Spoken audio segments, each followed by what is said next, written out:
warahmatullahi wabarakatuh. Perkenalkan, kami dari kelompok 2 dengan materi persalinan letak sungsang. Adapun di sini kami ingin mendemonstrasikan video mekanisme persalinan sungsang. Anggota kami terdiri dari saya Renata Saskia B, Rita Laura, Ardelia Zafarina, Mutiara Nabila Tiffany, dan saya Nidia Fahrani. Silakan dilihat videonya. Baik, sebelum mengetahui mekanisme persalinan sungsang, kita pahami dulu apakah itu definisi letak sungsang.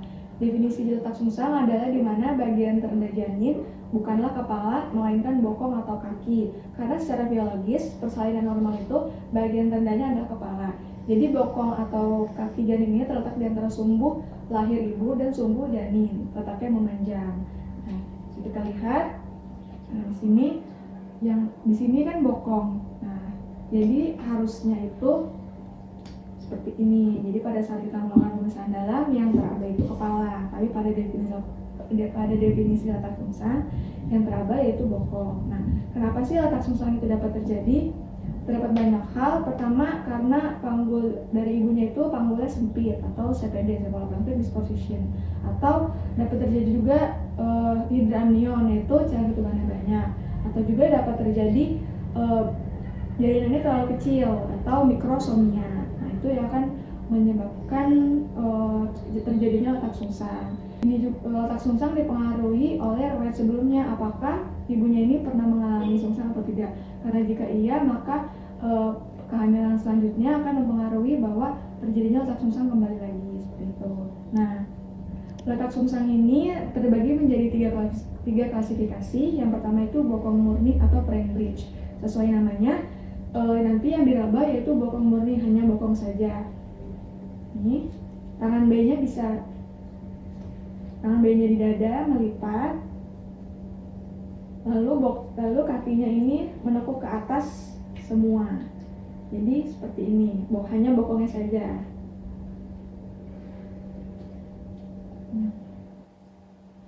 Ini merupakan bokong murni.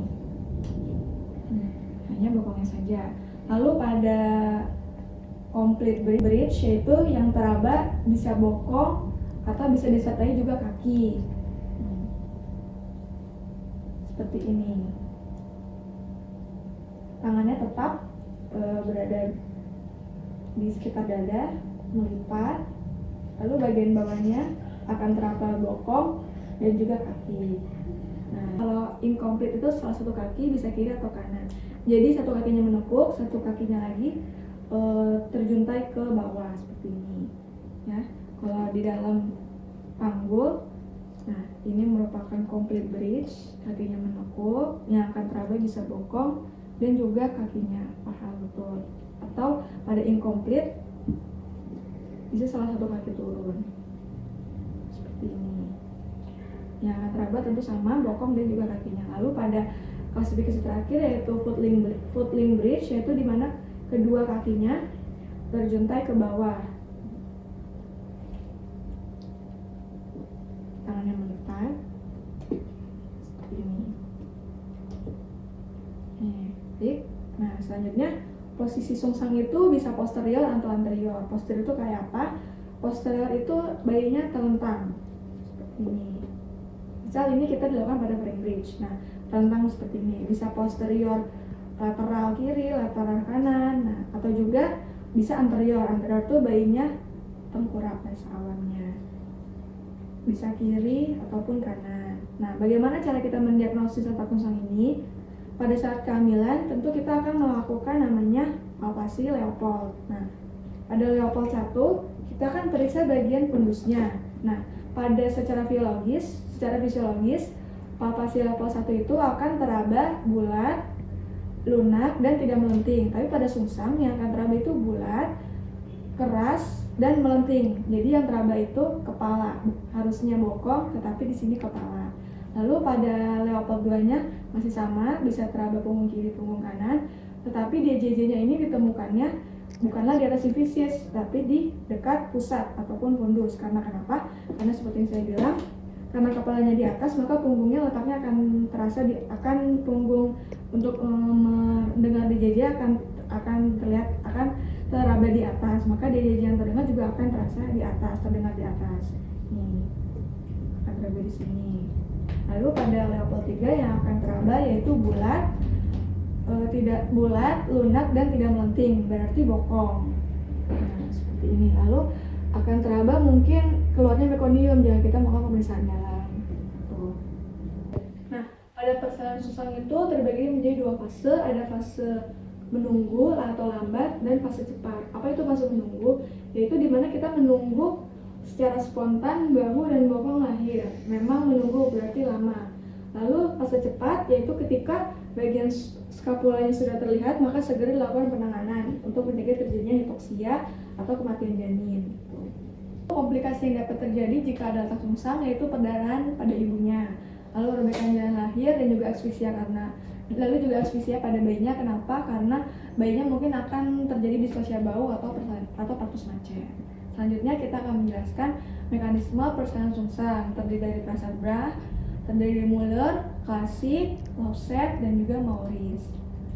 Baik, selanjutnya yaitu kita ke mekanisme persalinan sungsang. Adapun persalinan sungsang ini seperti pada persalinan normal biasanya, yaitu terdapat dorongan ingin menaran, lalu kemudian tekanan pada anus, perineum menonjol, lalu kemudian vulva membuka.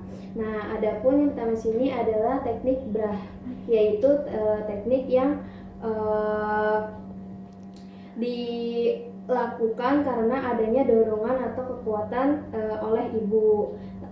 Dan di sini pada teknik ini kita tidak melakukan bantuan gerakan apapun. Jadi semuanya itu berasal dari tenaga ibu.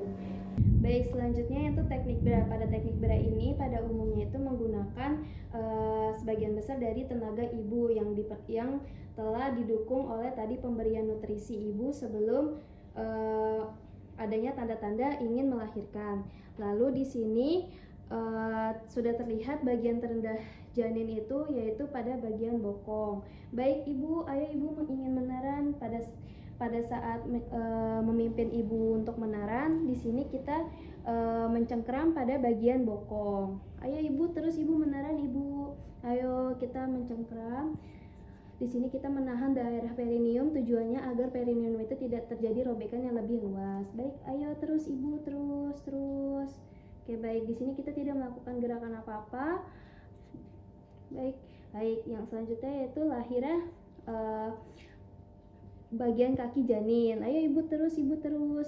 Bagian lahiran perut dan dada bayi. Lalu jika pada di sini sudah lahir tangan, lalu kemudian jangan lupa cek lilitan, apakah terjadi lilitan tali pusat, lalu longgarkan tali pusat. Lalu di sini baik, selanjutnya jika ada hambatan pada daerah skapula inferior, lalu dilanjutkan menggunakan teknik Muller, Lausset, dan Klasik. Baik, selanjutnya setelah telah dilonggarkan tali pusat dan tidak terjadi lilitan tali pusat, lalu kemudian dicek apakah terjadi hambatan pada bagian skapula inferior. Lalu kemudian jika tidak ada, kita lanjutkan, ayo ibu dorong terus, ibu terus. Lalu kemudian lahirlah janin dan taruh di atas perut ibu. Baik, setelah terlihat bahu depan terlebih dahulu, kita akan menggunakan teknik Muller, di mana teknik Muller ini prinsipnya melahirkan bahu dan lengan depan terlebih dahulu. Pertama kita akan memegang badan janin ini seperti femoropelvic. Femoropelvic ini nanti ibu jarinya di spina sacralis dan jari telunjuknya di crista iliaca. Lalu 3 jari lainnya itu menggait bagian paha. Kita pegang seperti ini. Lalu membawa badan janin curam ke bawah, terlihat bahu depan. Kita menyusuri masuk sedikit untuk mengambil lengan depan seperti ini.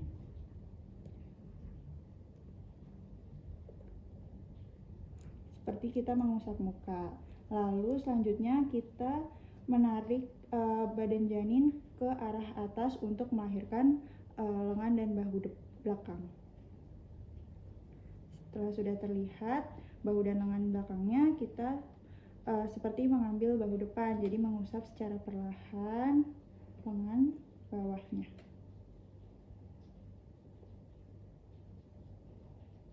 Sudah seperti ini, bahu depan dan bahu belakang sudah telah lahir.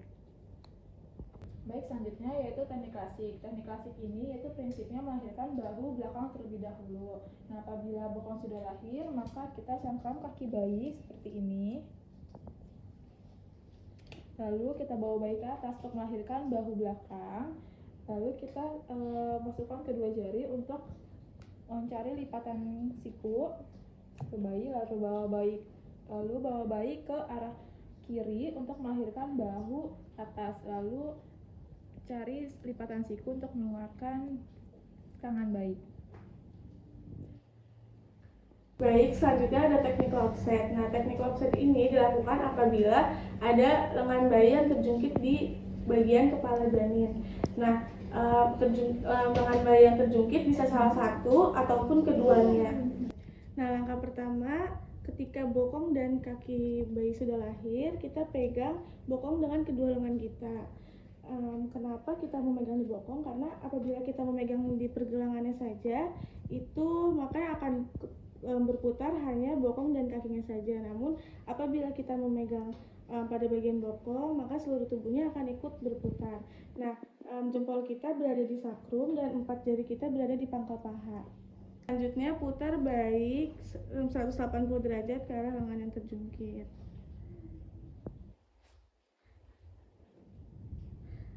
Lahirlah bahu, lalu diputar kembali 180 derajat hingga kedua bahu lahir dengan sempurna. Sudah. Selanjutnya yaitu setelah kita mengetahui prasabra, muller, klasik, dan offset, selanjutnya kita mengetahui cara mengeluarkan kepala, yaitu menggunakan cara Maurice. Nah, di sini kita lihat lengan dan kakinya sudah lahir, maka segera kita pegang bayi seperti ini. Bisa tangan kiri di bawah dan tangan kanan di atas, dengan kita perhatikan jari tengahnya ini menyusuri subocciput, mencegah terjadinya defleksi. Lalu tangan kiri bawah kita menyanggah bahu bayi. Perhatikan juga nanti dua jari kita ini di sini untuk mencegah terjadi defleksi. Nah, seperti ini, dan jari tengahnya di mulut. Jadi kita memegangnya seperti sedang menunggang kuda. Oke, kita mulai dari sini. Bayi lahir menggunakan tenaga ibu. Tetap dari tangan di occiput, menekan kepala, lahir. Nah, jangan dulu dilakukan hiperlordosis. Kita perhatikan bahwa subocciput telah di bawah simfisis. Apabila posisi kepala seperti ini lalu kita sudah tarik, maka akan terjadi hipoksia dan juga kematian janin. Jadi kita tunggu subocciput berada di bawah simfisis. Nah, seperti ini bentuknya. Lalu setelah itu kita lakukan hiperlordosis. Lalu segera kita hangatkan bayi, kita bersihkan dan hangatkan. Sekian video demonstrasi mekanisme persalinan sungsang dari kelompok 2. Kurang lebihnya mohon maaf. Wassalamualaikum warahmatullahi wabarakatuh. Selamat berjumpa di video selanjutnya. Subscribe.